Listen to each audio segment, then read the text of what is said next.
ہاں خرافات سے بچیں، نمازوں کی پابندی کرنی ہے۔ یہ جو عورتیں لگی ہوئی ہوتی ہیں یہ سخت ناجائز و حرام ہے۔ عورتوں کا مائک پر نعتیں پڑھنا، گلی کوچوں میں گھومنا، لائٹیں دیکھنا، چراغاں کرنا اور عورتوں کا چراغاں دیکھنے جانا بے پردگی کے ساتھ، یہ حرام اور سخت حرام ہے۔ امام اہل سنت کا سخت فتویٰ ہے کہ عورتوں کی نعت خوانی مائک میں اور بلند آواز سے یہ ناجائز و حرام ہے۔ یہ سمجھتی ہیں کہ ہم نعت خوانی کر کے ثواب کمائیں گے، الٹا ان پر عذاب ہوگا۔ عورت پردہ ہے، قرآن پاک میں عورت کی آواز کا بھی پردہ ہے۔ قرآن پاک میں عورت کے زور سے پاؤں رکھنے سے منع فرمائے جس سے دھمک پیدا ہو، جس سے دھمک وَلَا يَضْرِبْنَ بِأَرْجُلِهِنَّ لِيُعْلَمَ مَا يُخْفِينَ مِنْ زِينَتِهِنَّ۔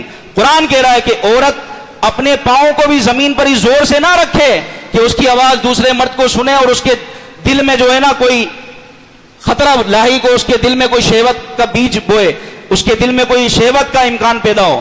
ابے جہاں پاؤں رکھنے سے منع کیا کہ عورت اتنی زور سے نہ چلے کہ غیر محرم اس کی آواز سنے، تو بتاؤ عورت کی آواز کا عالم کیا ہوگا؟ عورت کی آواز کا بھی پردہ ہے۔ تو جو دھڑلے کے ساتھ عورتیں لگی ہوئی ہیں جناب، مائکوں میں نعت خوانیاں ہو رہی ہیں، سب خرافات ہیں، سب منع ہے۔